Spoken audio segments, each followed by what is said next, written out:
desisyon sa mga papa ba. Undangon sa kanang eskwela.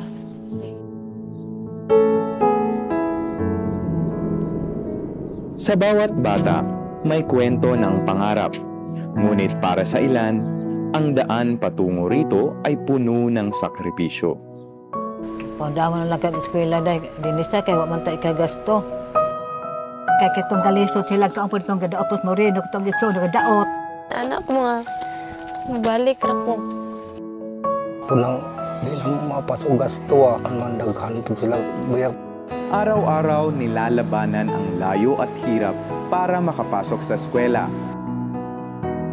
Ngunit hanggang kailan kaya nilang lumaban?